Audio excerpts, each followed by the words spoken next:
The morning Caroline Redmond walked out to her pasture and counted only one cow left standing in the pale amber light of a Kansas dawn.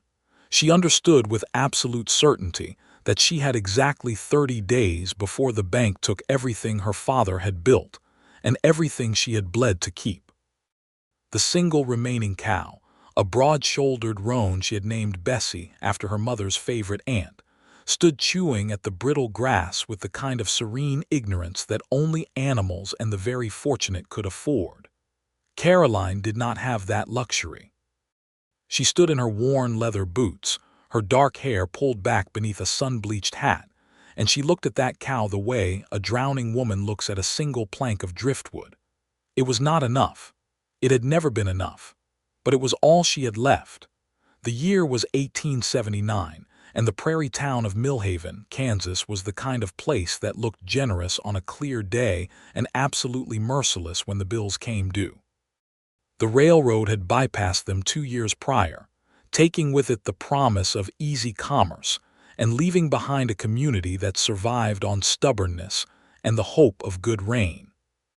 Caroline's father, Thomas Redmond, had built the Redmond homestead with his own hands in 1861, before the war took him briefly south and returned him with a slight tremor in his left hand and a quiet determination that never quite left his eyes.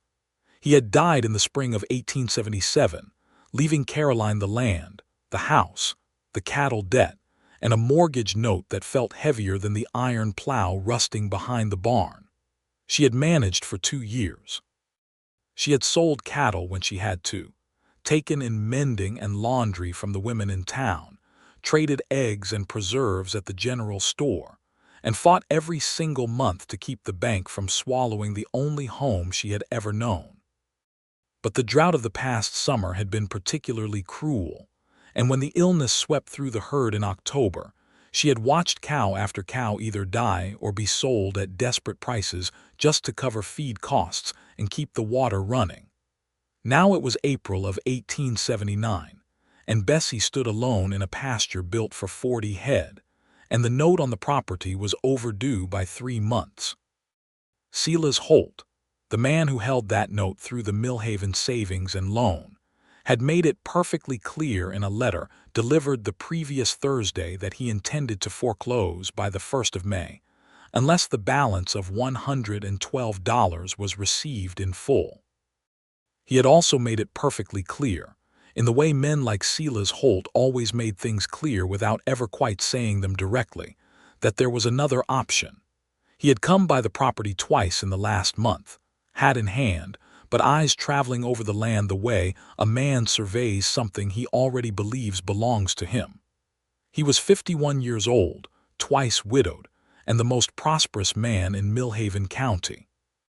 Caroline was 27, and she had made her position on the matter absolutely clear each time without once raising her voice. She was not going to marry Silas Holt. She was also not going to lose her father's land, which meant she had to figure out a third option before the 1st of May, and she had approximately 26 days left to do it. She was standing at the fence post, doing the arithmetic in her head for the 100th time, when she heard the sound of a horse coming up the main road. It was not an unusual sound. The road past her property connected Millhaven to the larger town of Clearwater, 15 miles east, and travelers came through with reasonable frequency. But this horse had a particular rhythm to its gait, a steady, unhurried cadence that made Caroline turn to look despite herself. The rider came into view around the bend in the road, and her first impression was simply of a man who looked like he belonged exactly where he was. He sat tall in the saddle of a bay quarter horse, wearing a dark brown coat that had seen considerable use but was well maintained, with a hat that sat low against the morning sun. He had a bedroll and saddlebags that suggested he was traveling with purpose rather than wandering without direction, and there was something in the way he carried himself, straight-backed but not rigid, that suggested he was neither the drifting kind nor the settling kind, but something in between that she could not immediately categorize. He slowed when he reached the fence line, which she had not expected. Most travelers kept riding unless they needed water or directions. This man stopped his horse completely and turned to look at her with a directness that was neither rude nor presumptuous. He had dark eyes beneath the brim of his hat, a jaw that needed a shave by about 2 days, and the kind of hands she could see even from the fence, large and were cruffined. The hands of a man who had spent his life doing physical labor rather than managing it from behind a desk. "Morning," he said, and his voice was low and measured, with an accent she placed somewhere south of Missouri. "Morning," she replied, because she had been raised with manners even when she was not feeling particularly mannerly. "I'm looking for the Redmond property," he said. "I was told in town there might be cattle available to purchase." Caroline looked at him for a long moment. There was something about the statement that landed awkwardly, not because it was false, but because whoever had told him that in town had clearly not mentioned the current state of affairs. Or perhaps they had, and he had come anyway. "You're standing in front of it," she said. "I'm Caroline Redmond." He removed his hat in a single fluid motion, revealing dark hair with the kind of sun-touched ends that came from spending significant time outdoors. "Monroe Keller," he said. "I've been buying cattle in the area for the past 2 weeks for a ranch operation I'm setting up over in Logan County. I was told you might have some head available." "I have one," she said flatly. He blinked. Whatever number he had been expecting, it was clearly not that. "One head of cattle," she said again, because she had learned that saying difficult things plainly was the only way to maintain dignity. "Her name is Bessie. She is healthy, she is a good milker, and she would go for approximately $15 in any fair market." She paused, "which is not quite enough to solve my particular problem." Monroe Keller tilted his head slightly, the way a man does when he is recalculating something. He did not look away, and he did not offer pity, which immediately elevated him several degrees in her estimation. Men who looked at her situation with pity made her want to throw things. "What is your particular problem, if you don't mind my asking?" he said. She minded a great deal. She also found to her own surprise that she told him anyway. "I have a mortgage note due on May 1st, she said. $112. I have approximately $14 in cash, one healthy cow, a property that won't produce enough income in 26 days to cover the gap, and a banker who considers my land a personal acquisition he simply hasn't collected yet." She looked at him evenly. "So you can buy my cow, and I'll have $29 and I'll still lose the land. Or you can keep riding to wherever you were heading." Monroe Keller sat on his horse for a long moment in the particular silence of a Kansas morning, where the wind moves through the grass in low whispers, and the distant sound of a hawk is the only punctuation. He was looking at her, but not the way Silas Holt looked at her, not cataloging or calculating what she might be worth to him. He was looking at her the way a man looks at a problem he finds genuinely interesting, which was both more respectful and somehow more unsettling. "Tell me about the land," he said. She frowned. "I just told you about the land." "Tell me about what it could produce," he said. "Not what it's producing now, what it's capable of." That was such an unexpected question that she found herself answering it honestly before she had decided whether she wanted to. She told him about the aquifer that ran beneath the east pasture, the one that had kept the grass green even in drought years where neighboring properties had gone brown. She told him about the soil composition along the creek bed that made it exceptional for crops if anyone had the time and capital to work it properly. She told him about the timber stand on the north end that could be harvested sustainably for years, and the fact that the property sat at a natural junction of two cattle trails that made it an ideal way station for drives heading north.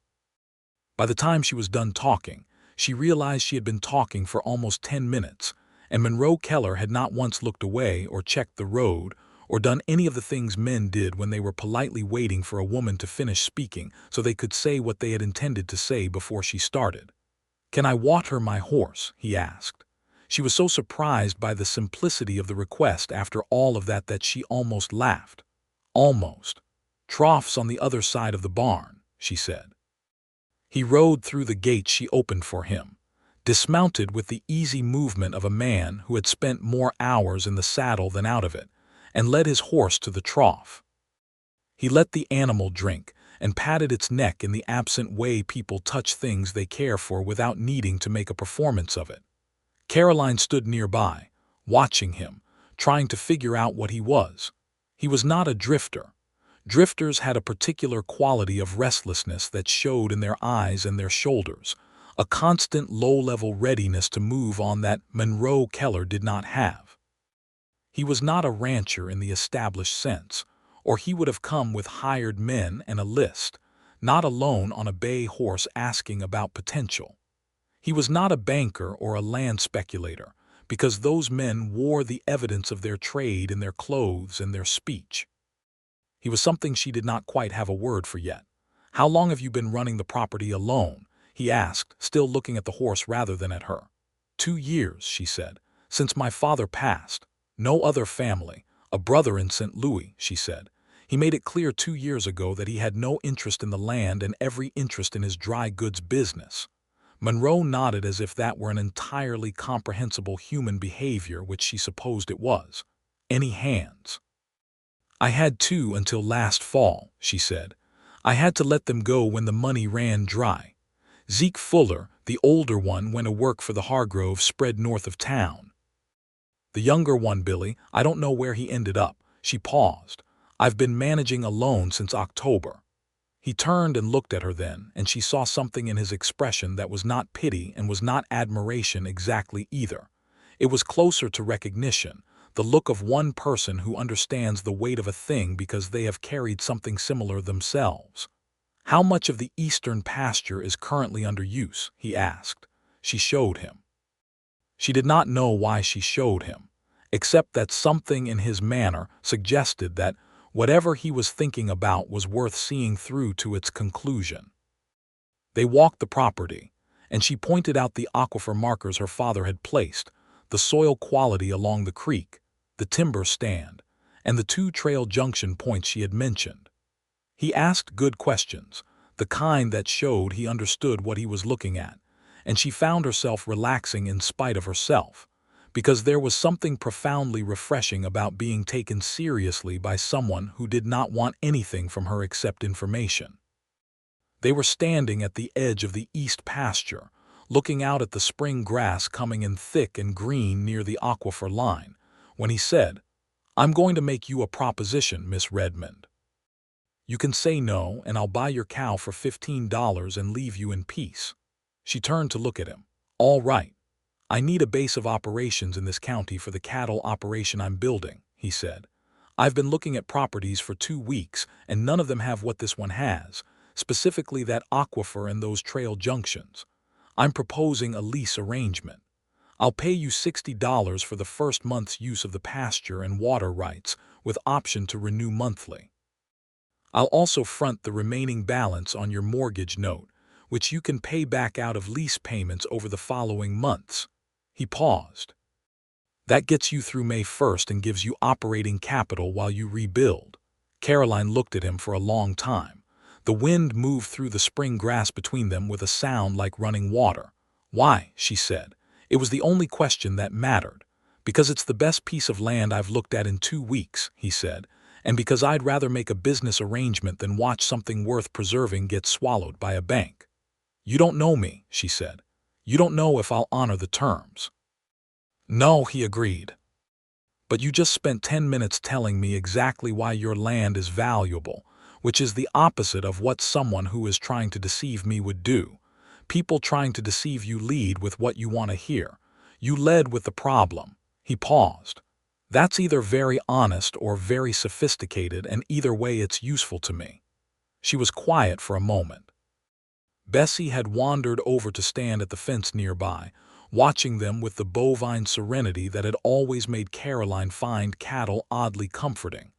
"What do you need from me?" she asked. "Access to the east pasture and water rights," he said, "starting immediately if we can reach an agreement. I'll be bringing a small herd through in about a week, maybe 40 head, and I need somewhere to hold them while I negotiate with the Clearwater buyers. And my cow," she asked. He glanced at Bessie, and the corner of his mouth moved in a way that was not quite a smile but was close to one. "Keep your cow, Miss Redmond," he said. "I didn't come here to buy the last thing standing between you and an empty pasture." Something moved in her chest that she did not immediately acknowledge, a small shift of something she had kept very carefully locked for 2 years of fighting alone. She kept her expression even and her voice businesslike. "I'll need the agreement in writing," she said. "Of course," he said. They shook hands at the fence post where she had been standing when he arrived, and Caroline Redmond felt, for the first time in a very long while, that the arithmetic might actually come out in her favor. The written agreement was drawn up that afternoon at the table in Caroline's kitchen, because Millhaven had a lawyer but he was also Silas Holt's cousin, and neither of them felt it was wise to involve him. Monroe Keller wrote in a careful, clear hand that told her he had received a real education somewhere, and he did not rush through the terms or try to slip anything past her. He read each clause aloud before writing it, asked if she had any changes, and made 2 amendments at her suggestion without argument. When it was finished, they both signed, and he counted out $60 in paper notes and coin from a leather wallet that was well worn but clearly not empty. "That's for the first month," he said, "and the remaining 52 for your mortgage note." He counted those out separately. "You'll want to get to the bank first thing tomorrow morning." "Silas Holt won't like this," she said, not because Monroe needed warning but because she was thinking aloud. "I expect he won't," Monroe said evenly. "Is he the kind of man who acts on not liking things?" "He's the kind of man who considers himself the authority on what is proper and what isn't in this county," she said, "which amounts to the same thing." Monroe looked at her steadily. "If he causes you trouble over this arrangement, I want to know about it." She looked back at him with equal steadiness. "I handle my own trouble, Mr. Keller." "I know you do," he said, and there was no condescension in it, just acknowledgement. "I'm still asking you to let me know." She walked him to the barn where he had put his horse up for the afternoon, because it was late and the road to Clearwater was long, and she had a room at the back of the house that her hired hands had used. She offered it without making it a larger offer than it was, and he accepted it without making it a larger acceptance than was necessary, and that was that. He was a quiet presence in her house. He ate the supper she made, a simple affair of salt pork and beans with cornbread, and he helped clean the dishes without being asked, which was the kind of detail that lodges itself in a person's memory whether they intend it to or not. He asked her about her father, and she told him small things, the good kind of small things, the way Thomas Redmond had whistled while he worked, and the particular way he had of leaning on a fence post when he was thinking something through. Monroe listened in the way that good listeners listen, not filling the silences immediately but letting them breathe, which she appreciated enormously because she had spent 2 years talking to Bessie and a dead man's photograph on the mantelpiece. "What about you?" she asked eventually, because it seemed only fair. "Where did you come from before this?" He was quiet for a moment in a way that was not evasive but careful, as if he were choosing which true thing to say. "I grew up in Missouri," he said, "near Joplin. My father ran cattle. I worked his operation until I was about 22, then I went west for a few years, did some ranch work in Colorado, some trail driving." "How old are you now?" she asked. 31, he said. "And you're setting up your own operation," she said. "Finally getting around to it," he said, and the way he said finally suggested a longer story that he was not ready to tell. She did not push. They sat on the porch after supper as the Kansas sky put on its nightly performance of color, the sunset spreading across the flat horizon in layers of orange and rose and a deep, bruised purple that seemed to vibrate at the edges. Bessie stood in the middle distance, a dark shape against the colored sky, and the sound of the prairie at dusk was all around them, the crickets beginning their evening work, the distant call of a nighthawk, the soft exhale of the wind through the new spring grass. "It's a beautiful piece of land," Monroe said quietly. "It's the most beautiful place I've ever been," Caroline said, "and I have never been anywhere else, so perhaps that's not saying much." "It's saying everything," he said.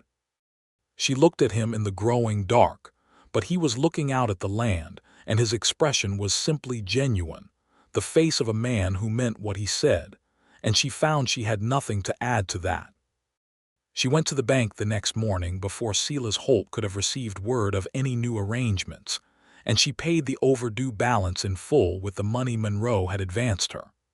The teller, a meek young man named Herbert who always looked as if he were waiting for something bad to happen, counted the money twice and wrote out a receipt with visible reluctance, as though even he could feel the disruption to Silas Holt's plans. Silas Holt himself appeared from his back office before Caroline could leave, moving through the bank with the particular deliberateness of a man who had been informed something was happening and had decided to observe it from a position of authority. "Miss Redmond," he said, "this is unexpected." "I imagine it is," she said pleasantly.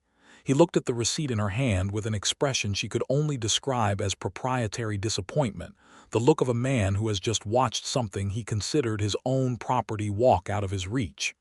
"I wasn't aware you had access to these kind of funds," he said.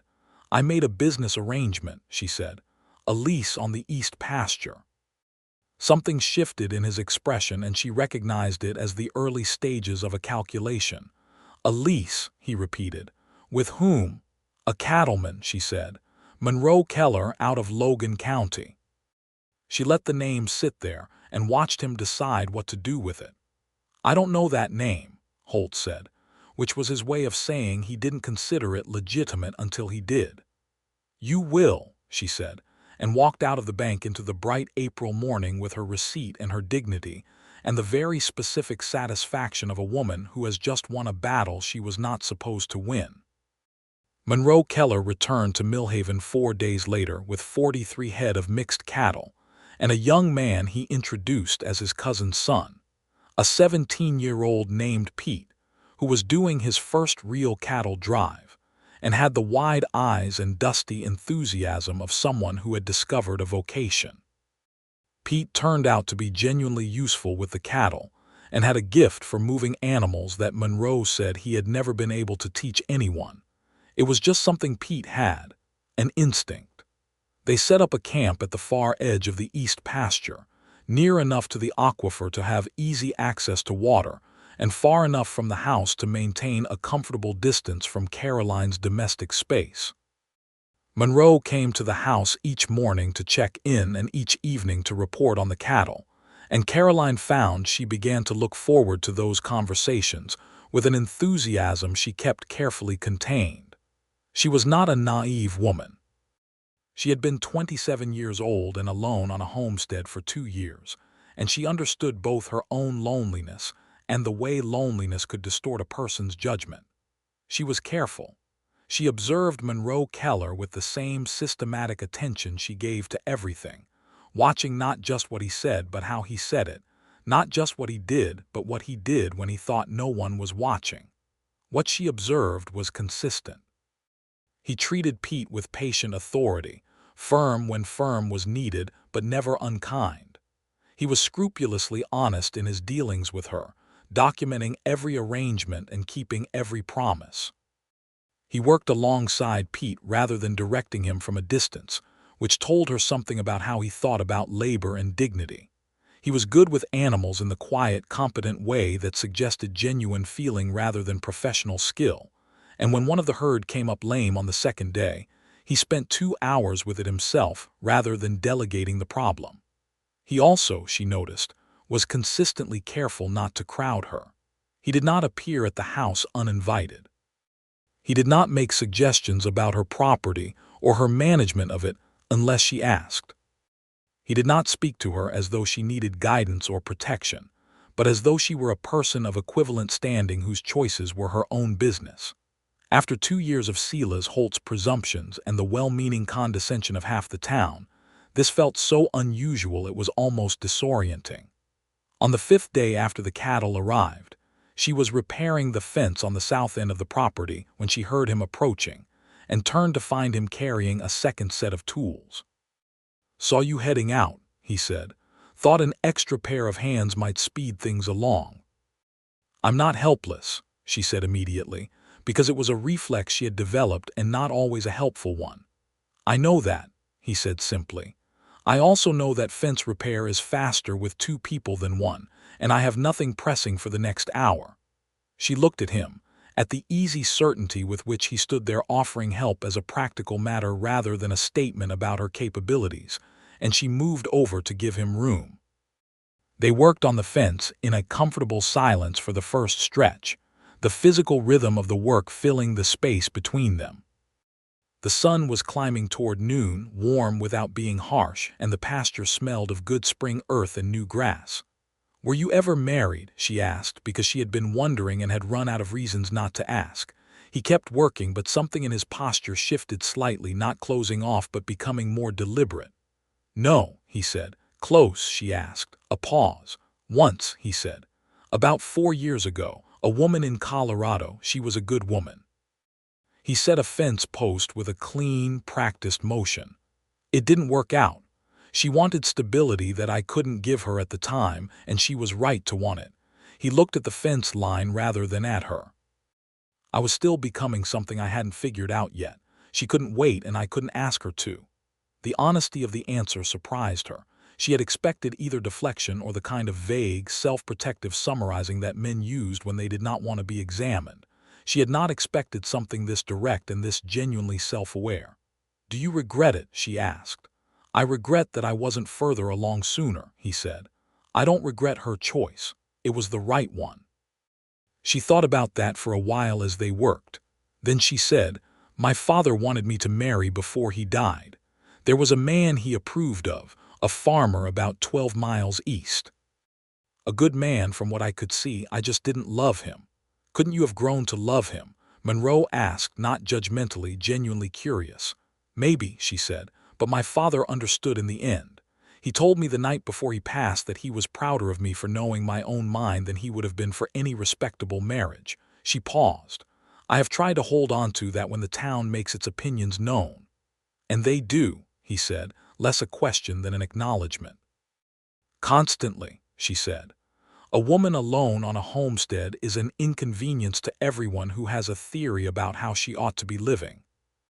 He was quiet for a moment, and then he said something that she did not expect. "For what it's worth, the fact that you're still here doing this, alone, after 2 years, that's not something most people could sustain. Most people would have sold or married or left." He looked at her then, briefly and directly. "The fact that you didn't makes you either very stubborn or very brave. Probably both." Caroline Redmond, who had not cried in front of another person since her father's funeral, looked away quickly at the far tree line, and was grateful that the wind had picked up enough to explain the moisture in her eyes if anyone was paying attention. Silas Holt came to the property the following Tuesday.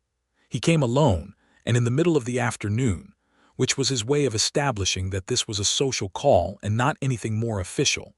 But his eyes, as he rode up the drive, had the focused quality of a man who was not here for social purposes at all. He found Caroline at the barn, where she was mending a leather harness, and Monroe Keller happened to be nearby, checking on the roan that had gone lame the week before and was recovering well. Holt took in Monroe's presence with a studied neutrality that did not fool Caroline for a moment. "Miss Redmond," he said, "I heard you've got cattle on the east pasture." "Under a lease arrangement," Caroline said, setting down the harness. "You're welcome to review the paperwork."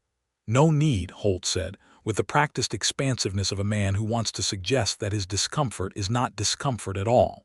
He looked at Monroe. "You're Keller, then?"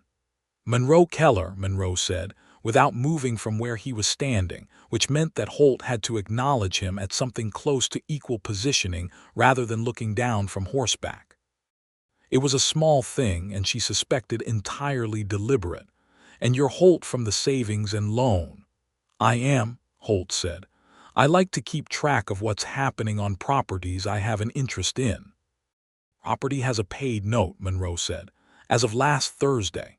Something flickered in Holt's expression, quick and unpleasant, and then the expansive neutrality reasserted itself. "I'm aware," he said. "I was speaking in a broader sense." He looked at Caroline.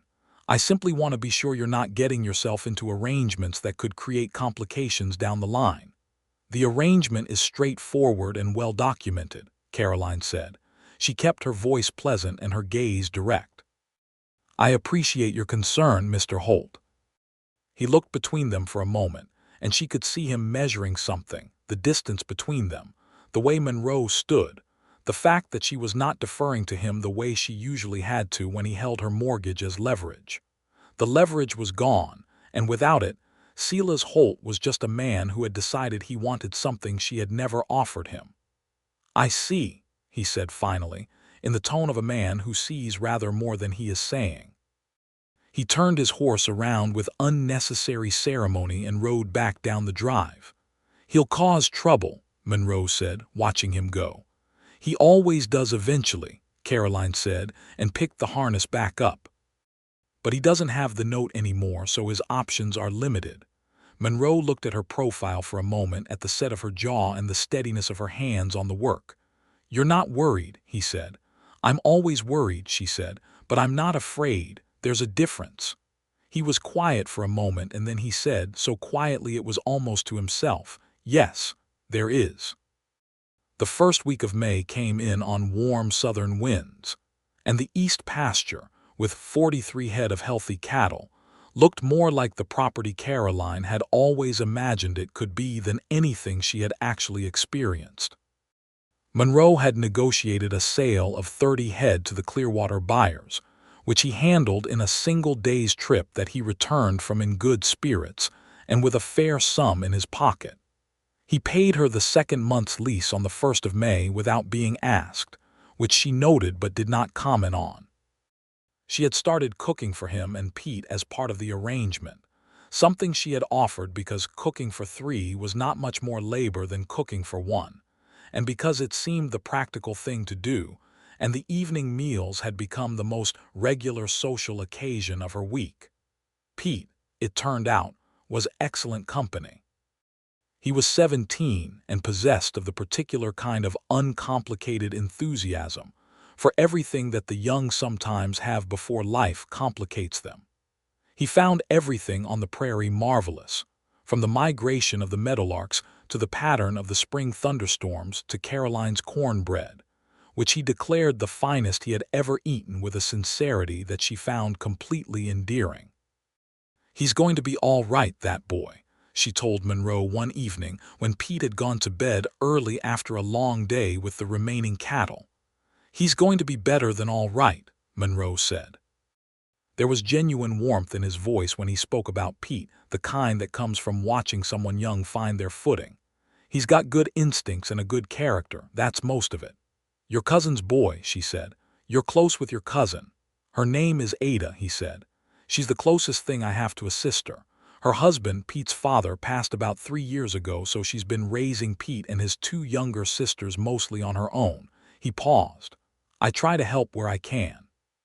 Giving Pete some work experience this spring was one way to do that. She thought about this, about the picture of Monroe Keller it created, a man building his own enterprise while simultaneously keeping track of the people who needed him, doing it without any apparent need for recognition. It was the kind of character that did not announce itself, and she had learned to pay more attention to the things that did not announce themselves. Tell me about your plans, she said, for the ranch in Logan County. He leaned back in the porch chair he had come to occupy in the evenings, the one closest to the steps, and looked out at the dark pasture where the cattle were settled for the night. I've been saving since I was 23, he said. I had a specific idea of what I wanted to build, and I waited until I had the foundation for it. A small operation to start, maybe 60, 70 head, but doing it right. Good land, good water, proper facilities. He paused. I found a parcel in Logan County last fall. I'm in the process of finalizing the purchase. And the cattle business here, she asked. Just a bridge to that. That was the plan, he said. Something in his phrasing, the past tense of it, made her glance at him, but he was still looking out at the pasture and she could not read his expression in the dark. She said. He was quiet for a moment. Plans have a way of adjusting themselves, he said, when you find something you weren't expecting to find.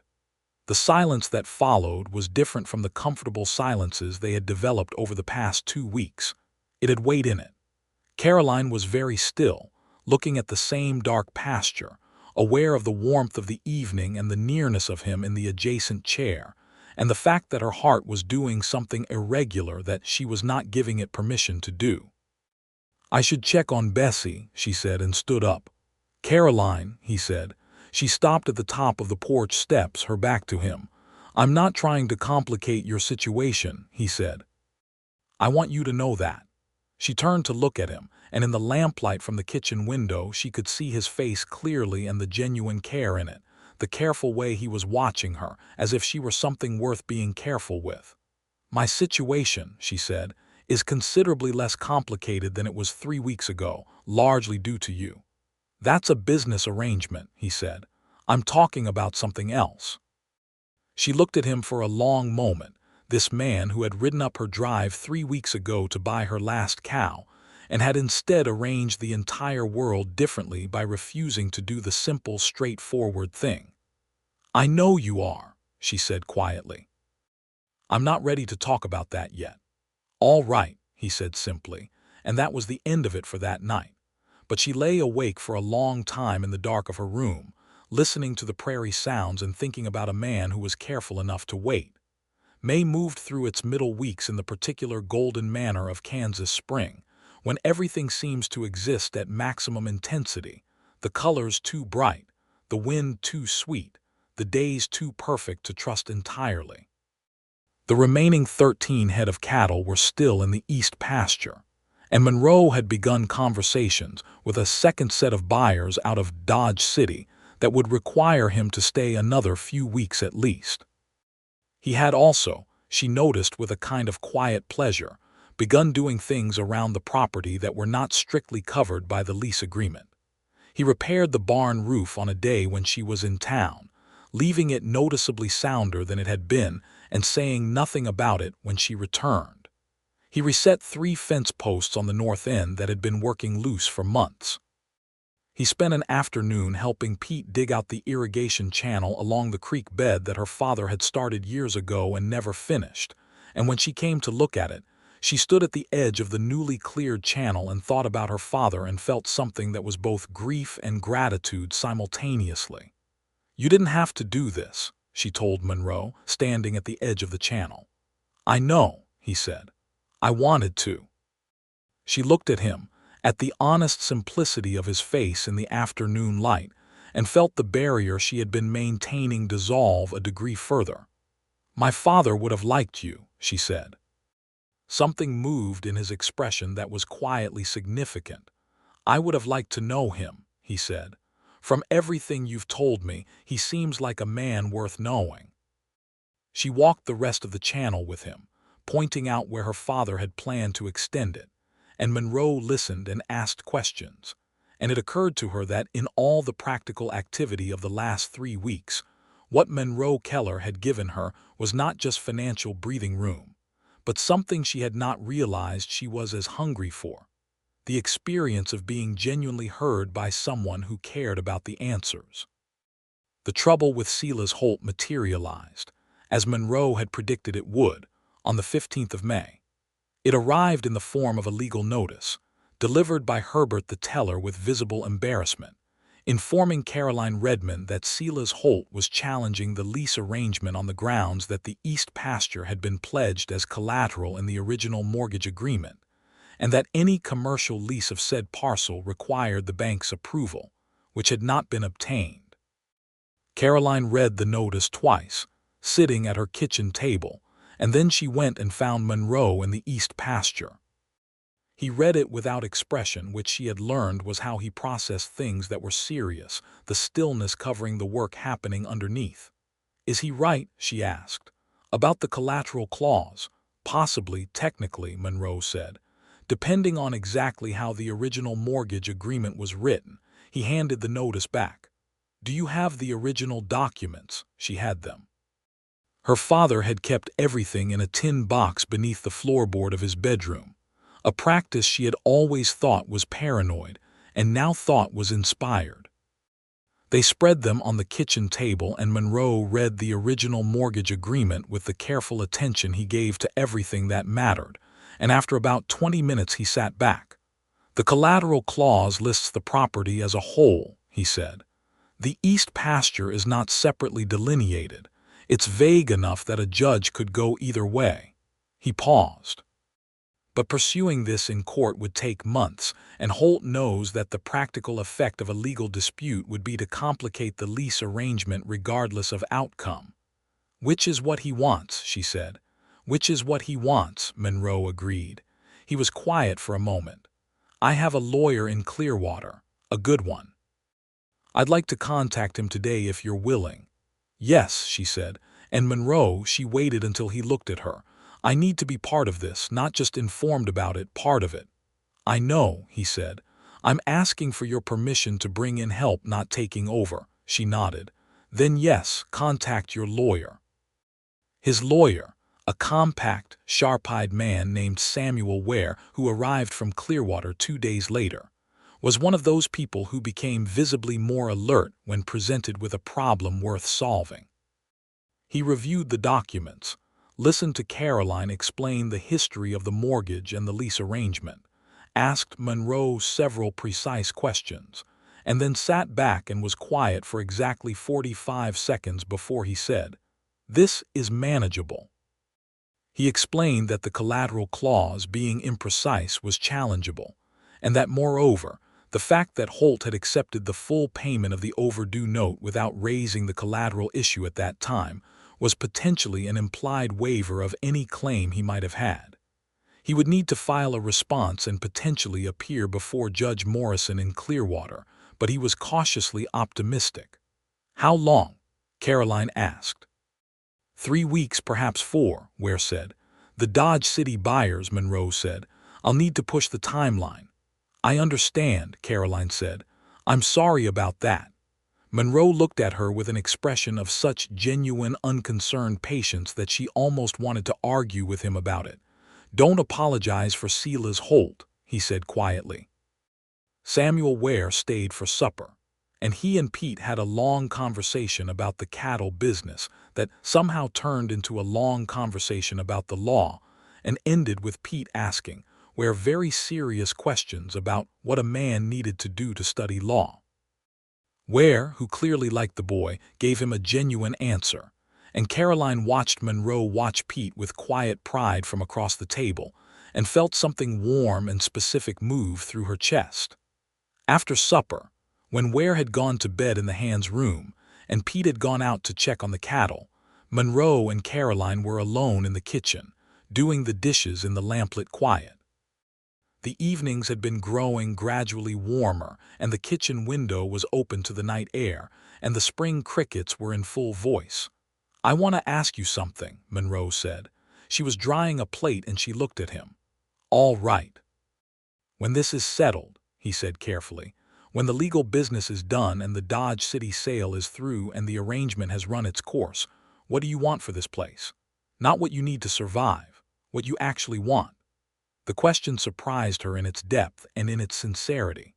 She held the plate for a moment, thinking about what she actually wanted rather than what was practical, which was something she had not allowed herself to do in so long that the question felt slightly unfamiliar. "I want it to be what it was when my father first built it," she said at last. "Alive, full of cattle and work and sound. I want the garden that I've been trying to get going in the south corner to actually produce something. I want the irrigation channel to be finished. I want to sit on that porch at the end of a day that meant something and not be afraid that it's all going to disappear." She paused. "I want it to feel like a home again, not just a thing I'm defending." Monroe was looking at her with an intensity that was different from his usual measured attention, something more open in it, more unguarded. "That's what I want for it too," he said quietly. She set the plate down on the sideboard and turned to face him fully. "Monroe," she said. "I know," he said. "You're not ready." "I was going to say I think I might be getting there," she said.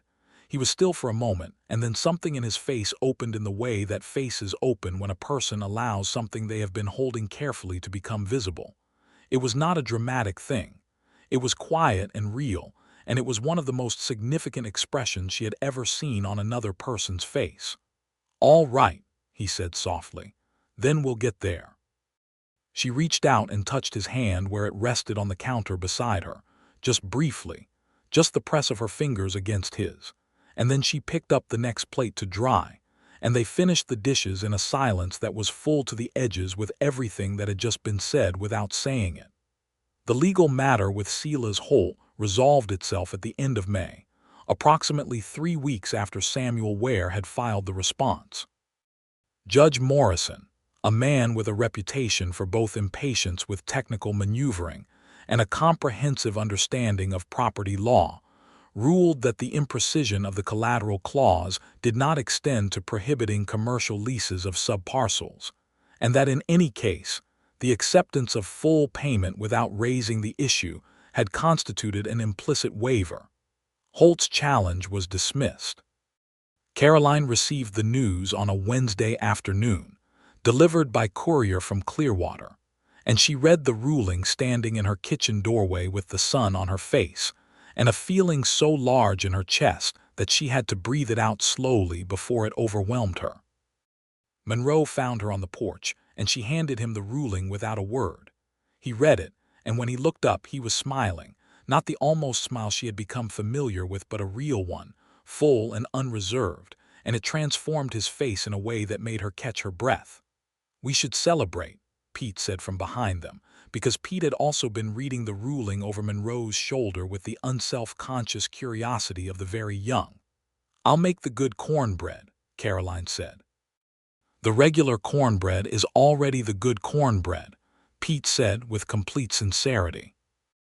Monroe laughed, a genuine, warm laugh, and Caroline found she had to look away again at the horizon to collect herself, because she was falling in love with this man, and it was happening at a pace she had not expected, and she was not entirely sure what to do about that except let it continue, which was what she was doing.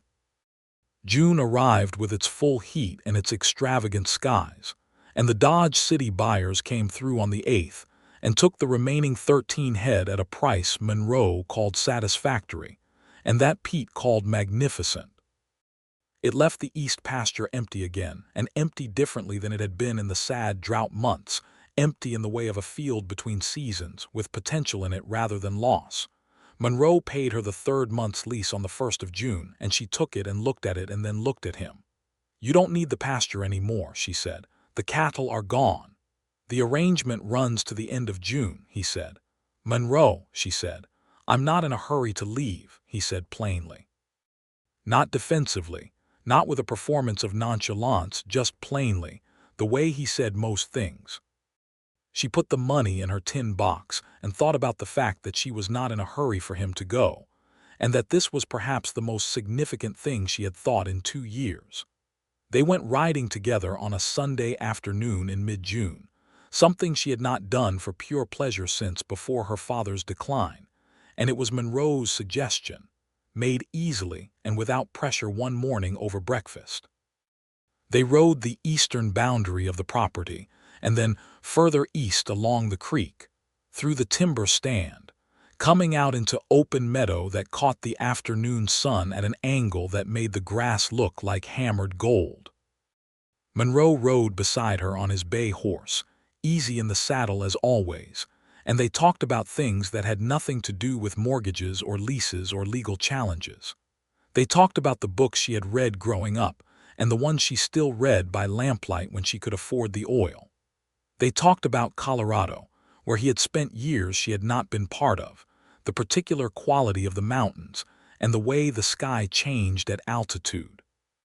They talked about her mother, who had died when Caroline was 12, and about Ada, Monroe's cousin, whom he clearly missed with the unsentimental but genuine feeling that characterized all of his emotional expressions.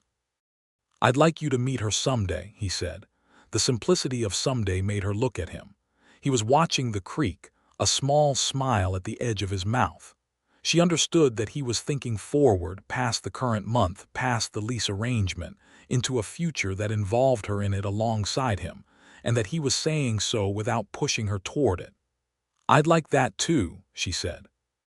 He turned to look at her then, and in the open afternoon light with the creek sound around them and the smell of good grass and summer air, he looked at her with a directness that she met without flinching. She had stopped flinching from it sometime in the middle of May, somewhere between the fence repairs and the legal challenge and the evenings on the porch. "Caroline," he said, and her name in his voice had a quality she could not entirely describe, something careful and warm and certain all at once.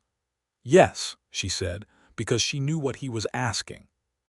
He moved his horse closer to hers, close enough that they were side by side with inches between them, and he reached across and took her hand where it rested on the pommel of her saddle, and he held it with the same careful steadiness with which he did everything, and she let him.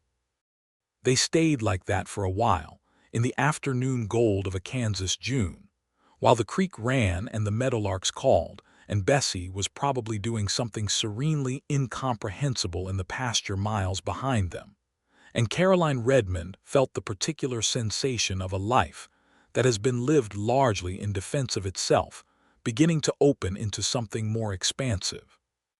He kissed her for the first time on the porch that evening, after Pete had gone to bed and the lamp was burning low in the kitchen window, and the late June sky was a deep soft indigo over the prairie.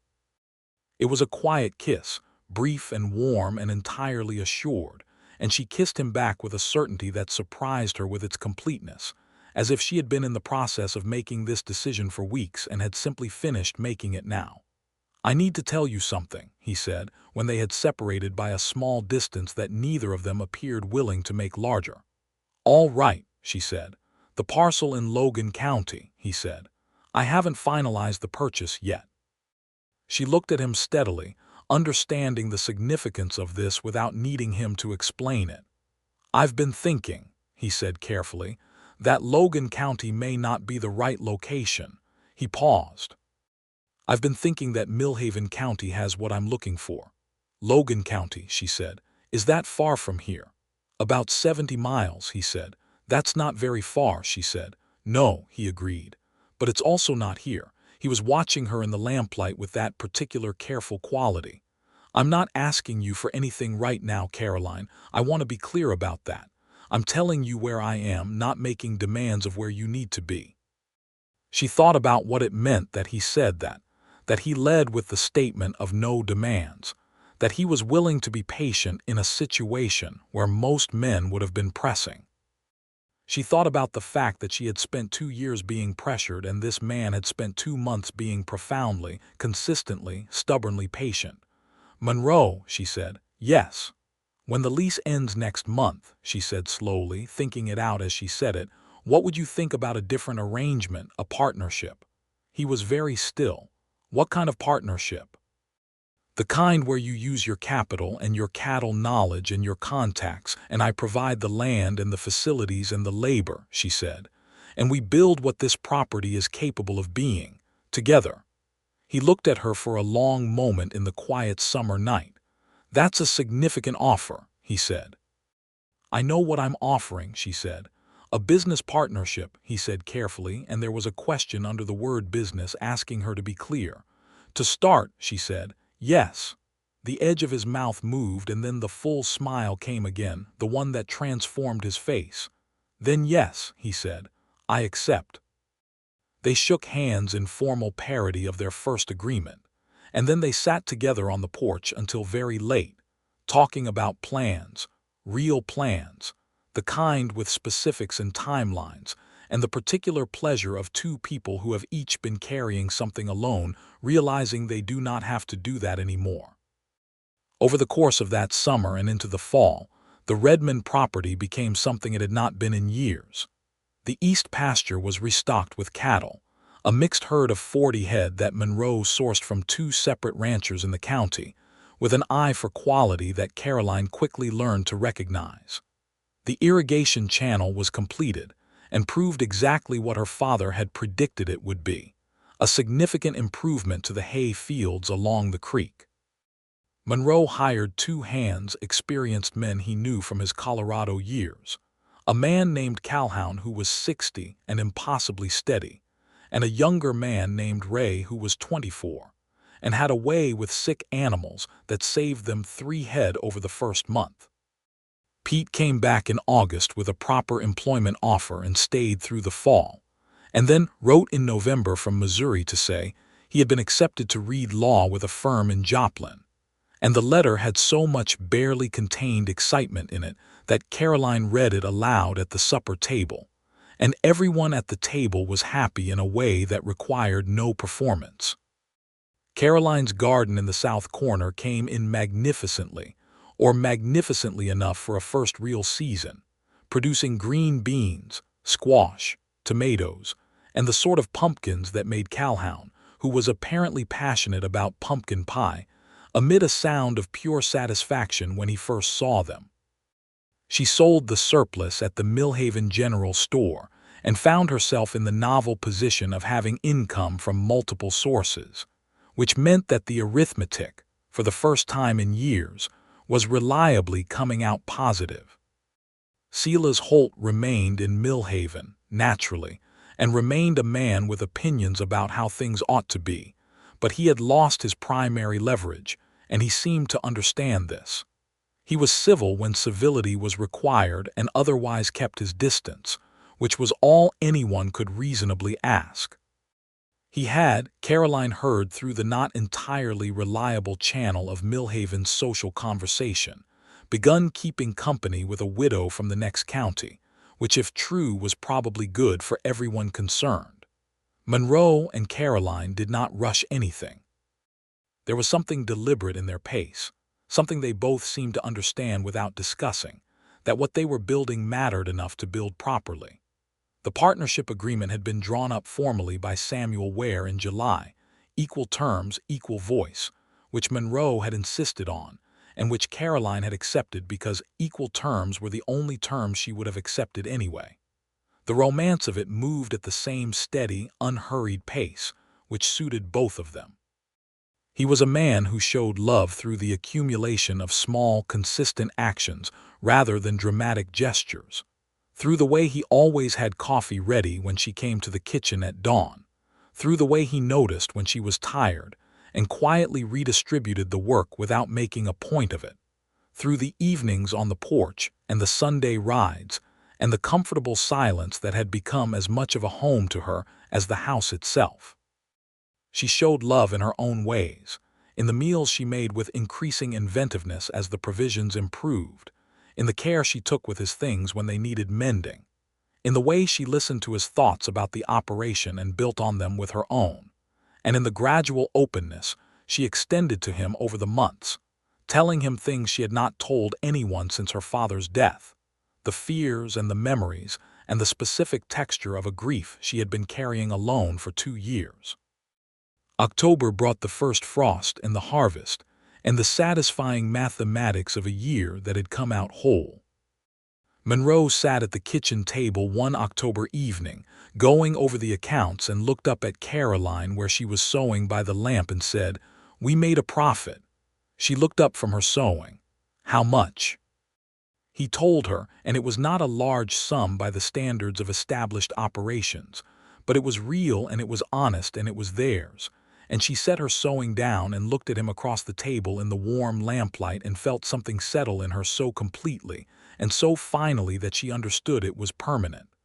"Monroe," she said. "Yes." "I love you," she said.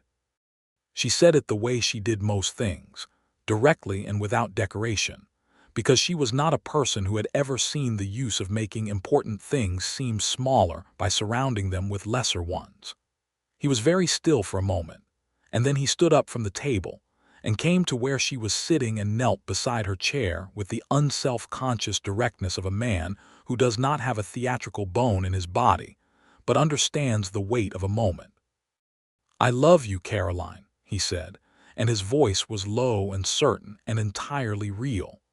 "I have been in love with you since approximately the day you told me your cow's name was Bessie and made it sound like a declaration." She laughed, a genuine and full laugh that she felt in her whole body, and then he kissed her, there in the warm kitchen with the lamplight and the account books and the first frost crystallizing on the window glass outside, and it was the best thing she had felt in a very long time. He asked her to marry him in November, on the last Sunday of the month, on horseback at the meadow where they had first held hands in June. He did not have a ring yet, because he wanted her to choose one, which she thought was entirely characteristic of him. But he had clearly thought carefully about what he wanted to say, and he said it in the way he said important things, directly and with feeling, and without the kind of embellishment that would have made it seem like something other than what it was. She said yes before he had finished the sentence, which made him smile with that full, open warmth that she had come to love with a specificity she could not have described but could have drawn from memory. And then they rode back to the house in the early winter afternoon, with the whole enormous future of it ahead of them. They were married on the 14th of December, 1879, in the small church in Millhaven on a cold, clear day when the sky was that particular deep winter blue that looks like it goes on forever. The ceremony was attended by Calhoun and Ray and Samuel Ware and his wife, and by Ada, Monroe's cousin, who had come from Missouri with Pete and Pete's two younger sisters, all three of whom were conspicuously delighted by the entire occasion. Ada turned out to be everything Monroe had suggested she was, warm and capable and perceptive in a way that reminded Caroline of her father's best quality, the ability to see people clearly and like them anyway. Ada embraced Caroline within approximately 10 minutes of meeting her and said quietly in her ear during that embrace, "He is better with you. I could tell from his letters, but now I can see it."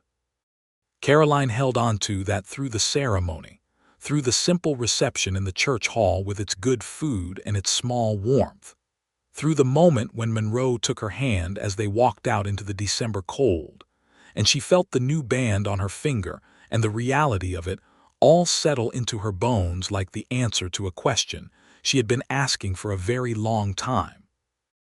They spent their wedding night in the house that had been her father's house and was now their house, and it was different from everything that had come before only in the way that certainty is different from hope, the same essential thing but more solid, more permanent, more fully itself. The winter was a good one, cold but not cruel, with enough snow to promise a good spring and not enough to be genuinely difficult.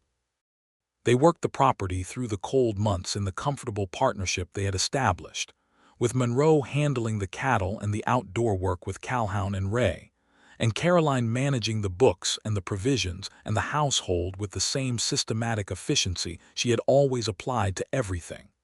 The difference was that there was more to manage and someone to manage it with, and those two differences, she found, changed nearly everything.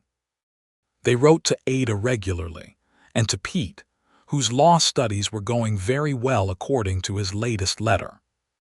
Monroe had finalized the release of his interest in the Logan County parcel before the wedding, selling the option back to the original seller without loss, and he did not appear to miss it in the way a man misses something he has given up under pressure.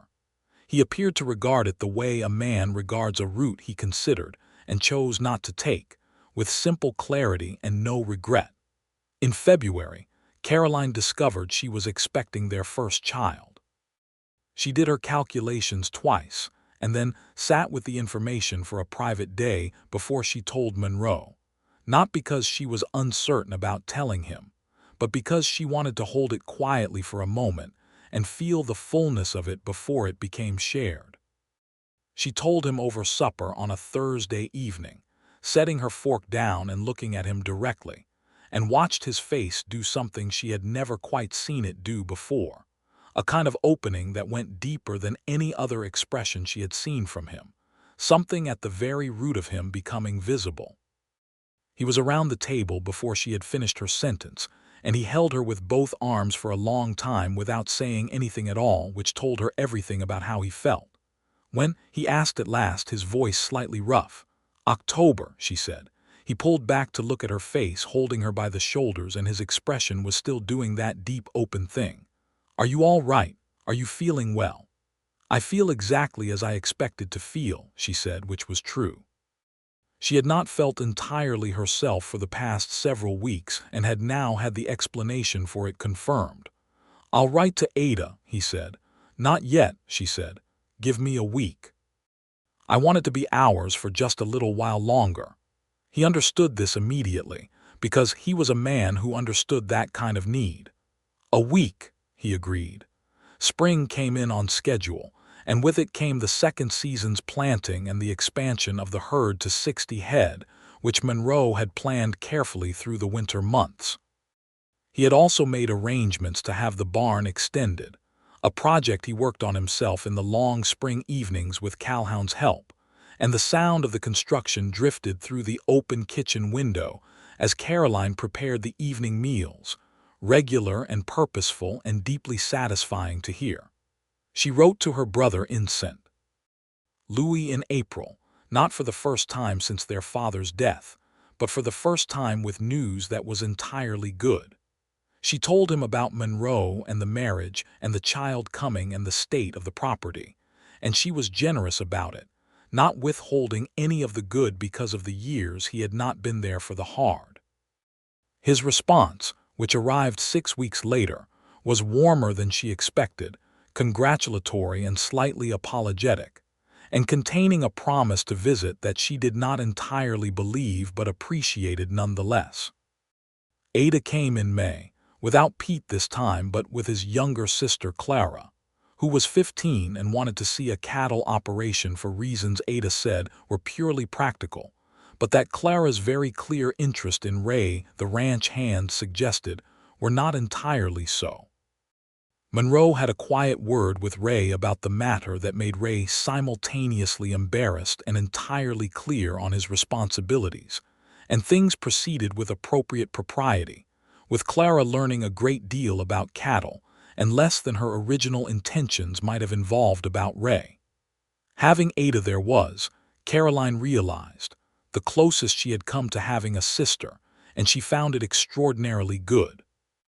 They worked together in the garden and the kitchen, and they talked in the evenings the way women talk when they are genuinely comfortable with each other, honestly and without performance. Ada told her things about Monroe that filled in the years she hadn't been part of, the hard Colorado winters and the trail drives, and the person he had been before he found his direction. Not a worse version of himself, Ada said, just a less settled one, the way a river is itself throughout but more recognizably itself once it has found its course. He talked about this land in his letters the way he's never talked about any place before, Ada told her one evening on the porch, while Monroe was out with Calhoun doing the final evening check on the herd. Even before he mentioned you specifically, there was something in how he described it. I knew before he said anything that something had changed. He said I told him my cow's name was Bessie like it was a declaration, Caroline said. Ada laughed with genuine delight. That's exactly like him to notice that. Summer passed in the full heat of its abundance, and Caroline's shape changed with the months in the particular way of it, and Monroe was attentive without being overprotective, which she considered a remarkable achievement for a man of his generation and context. He adjusted the work they did together without making her feel managed, and he learned quickly and accurately what she needed more help with versus what she was perfectly capable of managing herself. And he respected that line with a consistency that made her love him more specifically with each passing week. She had him read to her in the evenings when her back ached and sitting still was the best available option, which was a revelation about him, because he read well, with genuine feeling for the material and a quiet expressiveness that made the stories come alive in the warm kitchen air. He had been educated past what she had expected, and when she asked about this, he told her about a schoolteacher in Joplin who had taken his education seriously and given him a serious collection of books and a fundamental love of reading that had survived 20 years of physical labor without diminishing. "What did you read on the cattle drives?" she asked him one evening, genuinely curious. "Whatever I could carry," he said. "I had a small collection in my saddlebags for years. 3 books at a time was about the weight limit." He paused. "I read one of them about 8 times. "Which one?" He was quiet for a moment and she could see him deciding whether to admit it. "Robinson Crusoe," he said. She smiled. Of course. Don't read anything into that, he said, but the corner of his mouth was moving. A man alone on an island building something from nothing, she said. I don't read anything into that at all. He looked at her with the full warmth of his smile and shook his head slowly in the way he did when she had caught him at something, and she felt the rightness of them, with such complete simplicity that it was like breathing. The baby was born on the 4th of October, 1880, which was a dry, clear, golden day in the way of Kansas Falls. Ada had come back in September to be present for it, and Calhoun, who had been through more than he would ever discuss in his 60 years, sat on the porch for 7 hours being very quiet and occasionally offering to do things that needed doing. Monroe stayed for the first part of it and was sent out firmly by Ada when it became clear that his presence was not helpful to Caroline's concentration, and he went and stood in the barn with his horse for a while, and then came and sat with Calhoun on the porch. When Ada appeared at the door in the late afternoon with the news that Caroline was well and the baby was here, Monroe was inside within seconds, moving with a speed that was probably the only undignified thing she had ever seen from him, and Calhoun sat on the porch alone and allowed himself a very small smile at the empty pasture. The baby was a boy, which Monroe had not seemed to have any particular preference about, and Caroline had equally not particularly preferred, and he was healthy and loudly opinionated about his existence from his first moment in the world, which Ada said boded well. They named him Thomas, for Caroline's father, and when she held him in the clean afternoon light of the bedroom and Monroe sat beside her on the edge of the bed looking at both of them with an expression that was entirely unguarded, entirely undone by feeling, she thought about the morning 2 years ago when she had stood at the fence and counted 1 cow and understood that everything was about to go wrong. It had, for a while. And then a man had ridden up the road on a bay horse to buy her last cow and had not bought it, and had bought her time instead without knowing that was what he was doing, and had stayed because the land was good, and because he was a man who understood what was worth staying for when he found it. She looked from Thomas to Monroe, at this specific, improbable, wonderful life she was in the middle of, and felt gratitude and love in equal and enormous measure. "Hello, Thomas Keller," she said softly to the baby. Monroe's hand covered hers on the edge of the blanket, and he did not say anything for a long moment, and when he did, his voice was very quiet and very steady, the way it always was when he meant something most deeply. "Thank you," he said. She looked at him. "For what?" "For not having sold that cow before I got there," he said, and she could see in his expression that he meant it as something far larger than its literal meaning, that he was thanking her for all the stubborn months of holding on, for the character that had kept her at this land through drought and grief and debt and pressure, for being the person she was in the place where she was when he arrived. She leaned against him, their son between them, and the October light through the window was warm and slanted and gold, and outside the property that was both of theirs lay in its autumn version, full and honest and real, Bessie somewhere in the nearer pasture, the herd in the east, the garden finished for the season and already promising next year, the barn extended and sound, the irrigation channel running clean.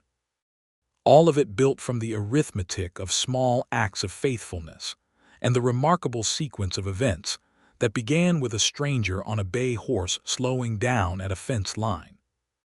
Bessie, for her part, remained serene and unconcerned with the full significance of her role in everything. She was a cow, and the grass was good, and the water in the trough was cold and clear, and that, as far as she was concerned, was entirely sufficient. In the months and years that followed, the Redmond Keller operation grew in the measured, honest way that Monroe had always planned to grow, not spectacularly but solidly, adding head to the herd each year as the land and the water and the capital allowed. They hired a third hand when Thomas was 1 year old, a woman named Josephine who had come west from Ohio with her late husband, and found herself stranded in Millhaven with 2 children and significant experience managing a farm. Caroline hired her without consulting Monroe as a practical matter, and Monroe came home to find Josephine reorganizing the grain storage in the barn with a competence that was self-evident, and expressed his approval by shaking her hand and asking what else needed doing. Ray had left the previous spring to start his own operation further south, and they had parted with genuine goodwill and Ray's promise to come back for harvest season, which he kept. Calhoun remained, because as far as anyone could tell, Calhoun would remain until some terminal event of nature made it impossible for him to continue, and he had taken to young Thomas with the specific affection of a man who did not have grandchildren of his own, but had discovered a natural inclination toward them. Pete had visited the previous summer, a year into his law studies, and had been visibly different in ways that were entirely good, more settled and purposeful without having lost any of his essential enthusiasm. He and Monroe had spent an entire evening on the porch talking about things Caroline only partially followed but clearly loved, and she had sat with her mending and listened to Monroe's voice. In conversation with this young man, he had helped find a direction, and felt the particular warmth of seeing love made visible in its long, unglamorous, entirely reliable form. By the summer of 1882, with Thomas walking and into everything with a wholehearted commitment that kept the entire household in a permanent state of low-level alert, Caroline discovered she was expecting again. Monroe's response this time was more immediately composed than the first, by which she meant that he did not stop speaking mid-sentence, though he did have to sit down, which she considered endearing. "How are you feeling?" he asked, when he had oriented himself. "Considerably less surprised than last time," she said. He laughed and then looked at her with that particular quality of attention that meant he was going to say something he had thought about carefully. "I want to say something and I want you to hear it properly," he said. "All right," she said. "I know you carry more of the domestic weight of this than I do," he said. "I know that's not fully equal even with Josephine here. I want you to know that I see it and I'm grateful for it, and I intend to think seriously about how to better balance that in the coming months." She looked at him for a long moment. "Monroe Keller," she said. "Yes. You are not a typical man," she said. He appeared to consider this. "I take that as a compliment. It is the greatest compliment I know how to give," she said. The second baby was a girl, born in January of 1883, in the cold heart of a Kansas winter with snow against the windows and the stove running hot, and Ada there again, because Ada always came, and Thomas sitting in the kitchen with Calhoun eating salt crackers and being told stories about Colorado that were probably 60% invention and 100% entertaining.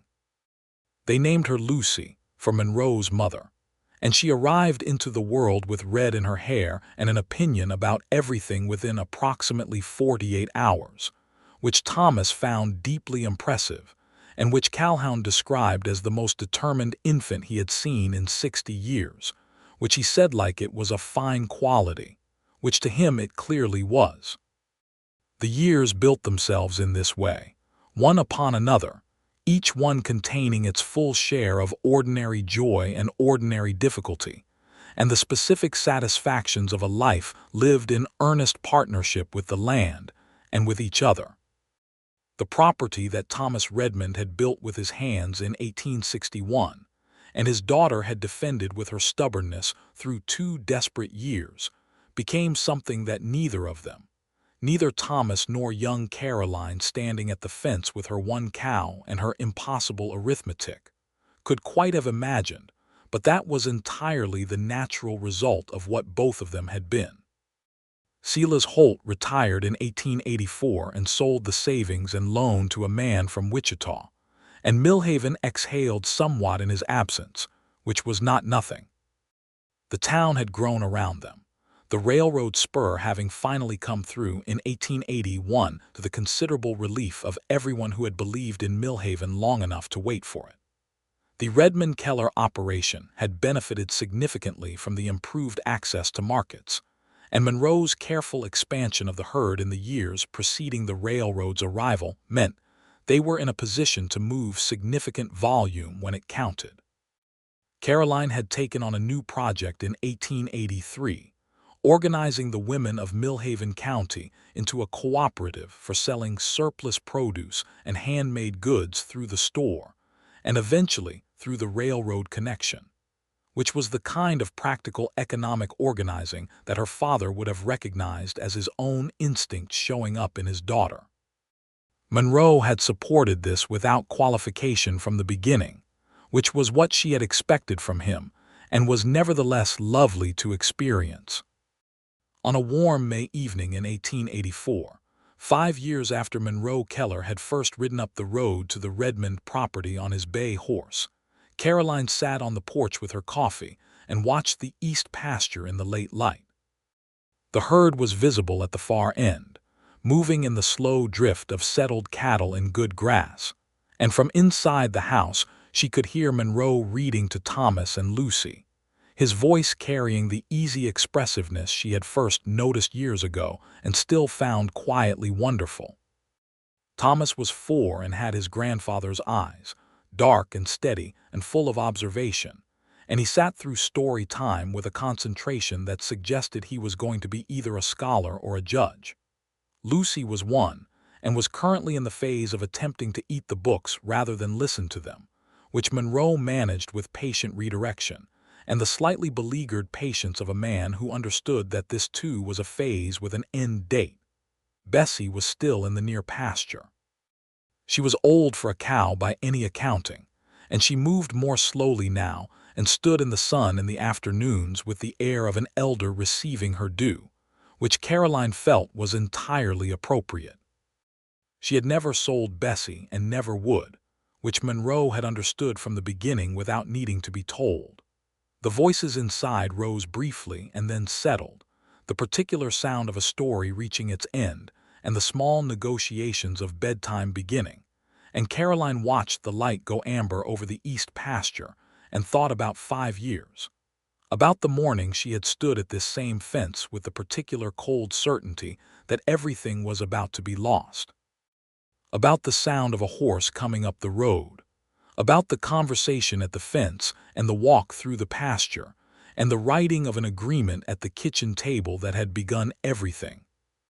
She heard the screen door behind her and Monroe came out and sat in the chair beside her with his own coffee, and they looked at the pasture together in the deepening light.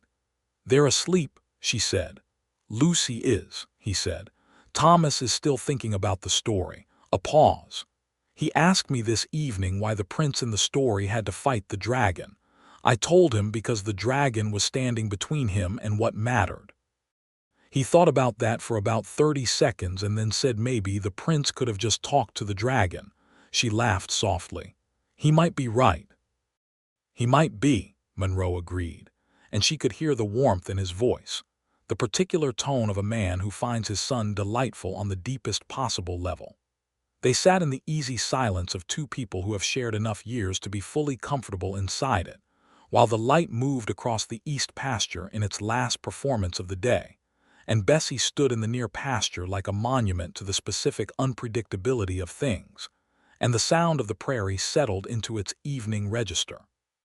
"Monroe," she said, "do you ever think about the morning you rode up this road?" she asked. He was quiet for a moment. "Sometimes," he said. "What do you think about it?" she asked. "I think about what I almost kept riding past," he said quietly. "I think about the fact that I very nearly did. I was tired. I'd been looking at properties for 2 weeks and I was thinking about stopping at Clearwater rather than coming this far." He paused. "I think about that distance sometimes, the distance between almost and actually." She reached across the space between their chairs and found his hand, and he turned it over and held hers in both of his, which was something he still did, the unhurried attentiveness of a man who had not stopped noticing what he had.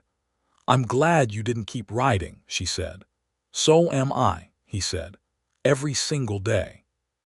The stars were beginning to show above the horizon in the east, the first bright ones coming through the deep blue, and the cattle were settling into the dark of the pasture, And in the house behind them, the light in Thomas's room was still on, the boy thinking carefully about the dragon and whether it could be reasoned with.